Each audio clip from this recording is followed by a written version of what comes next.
You work hard to establish a market, but then where do you get the products to sell? Despite Uganda exporting 60% of its products within Africa, fluctuations and inconsistencies in trade volumes continue to impede our capacity to meet market demands. Nevertheless, Uganda and the East Africa region as a whole are well ahead of other regions in terms of our readiness to leverage the broader Africa Continental Free Trade Area. The African Continental Free Trade Area represents a monumental opportunity to create a single market that connects over 1.4 billion people across the African continent. Now, this is really good, it's big. And once you as an SME, you can be able to have your product consumed even just by 10% of this 1.4 billion people. Perhaps on a daily basis, you can imagine how big this can be to you, but also to us as a country. Statistically, only 18% of Uganda's SMEs meet the minimum required standards for export readiness.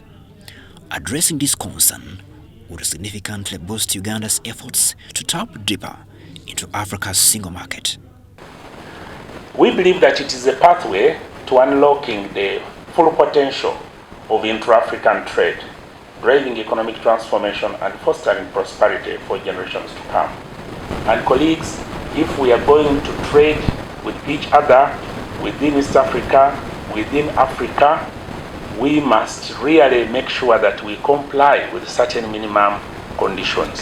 The CFTA, once it is implemented, it is going to lift almost 98 million people out of extreme poverty, both extreme and moderate poverty.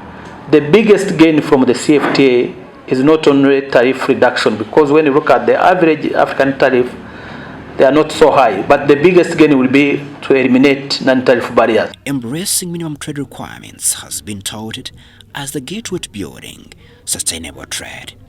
The issues of living, that's biosecurity concerns, because these affect life of plants or animals. So until we comply to those standards, we cannot continue in a sustainable trade with each other. We have a long way to go. We have to create viable enterprises and put and give attention to the demands for the markets. We understand what they need. Crispus Arinitwe, Maureen Babidie, UBC News.